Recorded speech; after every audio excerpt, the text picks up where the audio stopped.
Both of these works have a lot of information in them, and both are long, with The Fountainhead being around 750 pages, and Atlas Shrugged coming in at a whopping 1,300 pages or so, depending on the edition.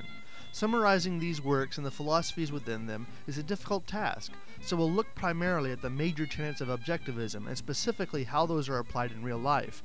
First of all, her theory is built on a number of philosophical ideas. Rand summarized her theory in a 1959 interview with Mike Wallace. That his highest moral purpose is the achievement of his own happiness, and that he must not force other people, nor accept their right to force him, that each man must live as an end in himself and follow his own rational self-interest. She repeats this summary with slightly different wording in Atlas Shrugged, as John Galt says in his speech to the world. My philosophy is, in essence, the concept of a man as a heroic being with his own happiness as the moral purpose of his life, with productive achievement as his noblest activity, and reason as his only absolute. She believed that man understands the world solely through his ability to reason, and that all forms of mysticism and religion were constructs that suppressed this mental faculty. First, my philosophy is based on the concept that reality exists as an objective absolute, that man's mind, reason, is his means of perceiving it. She developed the idea of rational self-interest, which is, in essence, the belief that everything that man does should be done as his reason dictates, for his own best interest. And that man needs a rational morality. My morality is based on man's life as a standard of value. And since man's mind is his basic means of survival, I hold that if man wants to live on earth and to live as a human being, he has to hold reason as an absolute, by which I mean that he has to hold reason as his only guide to action, and that he must live by the independent judgment of his own mind. This idea is the direct opposite of altruism, which is the idea that an individual should live entirely for the benefit of others. They are both on opposite extremes of the spectrum. Rational self-interest promotes me and only me, while altruism promotes we and only we. Rand viewed this as very different from hedonism, which she called an irrational desire to fulfill whims rather than lasting change to a situation to promote long-lived happiness. The pursuit of happiness means a man's right to set his own goals, to choose his values, and to achieve them. Happiness means that state of consciousness which comes from the achievement of your values.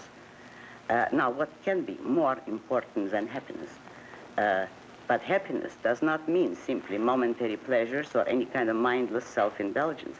Happiness means a profound, guiltless, rational feeling of self-esteem and of pride in one's own achievement.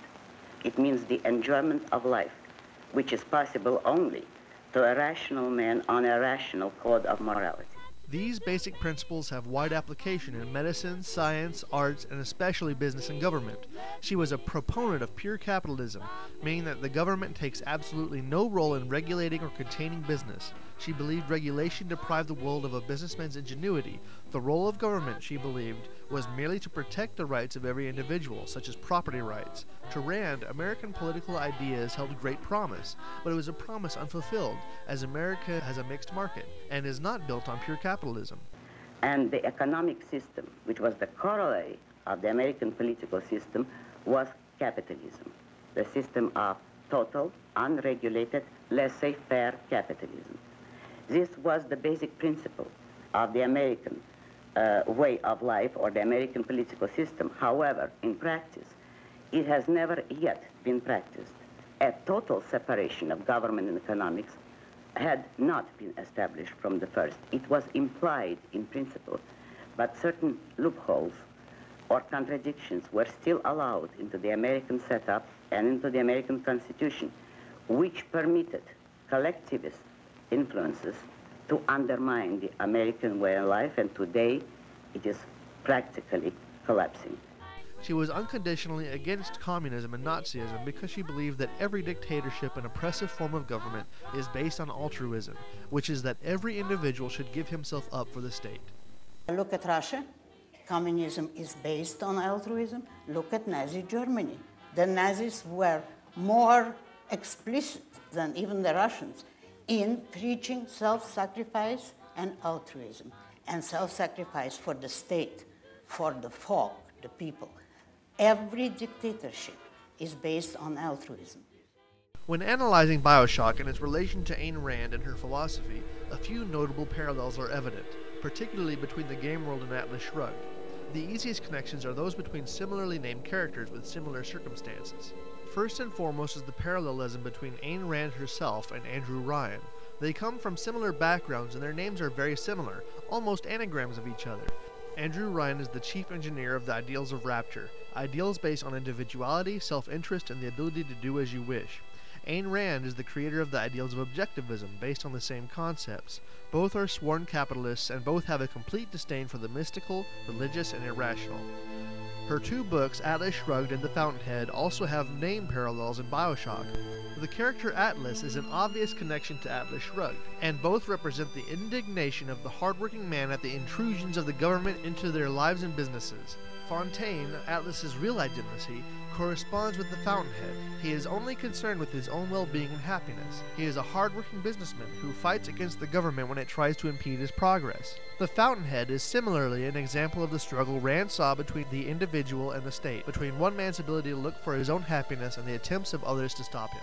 Beyond simple name similarities, both Ryan and Fontaine share idealistic and symbolic similarities with the character John Galt from Atlas Shrugged. John Galt was a self-made man, confident and in pursuit of his own happiness. In response to a world he felt was constricting his individualism and everything he believed in, he built a secluded paradise for himself and other brilliant people like him. Andrew Ryan was also a self-made man in pursuit of his dreams. He fled a world that was imposing its values and regulations upon him, and far beneath the Atlantic built Rapture, a city in which he and brilliant minds like him could pursue happiness. Fontaine and his fake identity Atlas both share similarities with John Galt as well, and as a consequence they also share many similarities with Andrew Ryan. All of them share the same industriousness, intelligence, and selfishly driven goals. Furthermore, Fontaine builds his own group within Rapture that consists of people that believe Ryan's rule has been keeping them down, and he continues this later as Atlas. We all come down here. Figured we all be part of Ryan's great chain. Turns out Ryan's chain is made of gold, and ours are the sort with the big iron ball around your ankle. He's up in Fort Frolic banging fashion models. We're down in this dump yanking guts out of fish. Fontaine's promising something better. He's like one of us, you know, like he's worked a day in his life. He says meet him at his fish packing joint at 11. I'll go, bring a couple of guys. Hey, it's not like things could get a lot worse. This persona of Atlas also shares symbolic similarities with John Galt in the slogan that is made of his name. The people of America in Atlas Shrugged ask, "Who is John Galt?"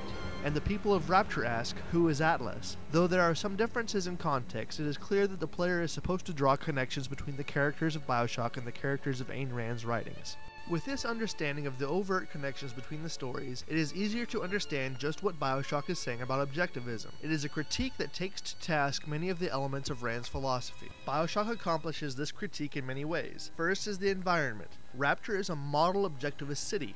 Overt signs of objectivist philosophy can be found hanging from the walls. Signs that read creativity, independence, commerce, ascendancy, and liberty are only the beginning. Banners that read the great chain of industry guides and unites us, altruism is the root of all wickedness, and no gods or kings, only man, are commonly found around Rapture. Statues that glorify man and his achievements regularly adorn the walls, and everything is stylized in Art Deco fashion, recalling the prosperous Roaring Twenties. Rapture's capitalist nature is also evident, as advertisements cover all the walls of Rapture for plasmids and other products alike. And what better way for an entrepreneur to take advantage of a raging civil war in Rapture than to put vending machines everywhere selling food, Eve, and ammo. This objectivist city shows many signs of its glorious past. Hints of the beauty that once must have been Rapture's are littered throughout the environment, but that glory has now come to a devastating end, and now Rapture is covered in destruction and decay. Walls are crumbling, leaks are everywhere, and trash and rubble are strewn about its hallways, as are the numerous corpses of the victims of the war. Rapture itself critiques objectivism in a very simple manner. It says that an objectivist city cannot last and will only result in destitute horror.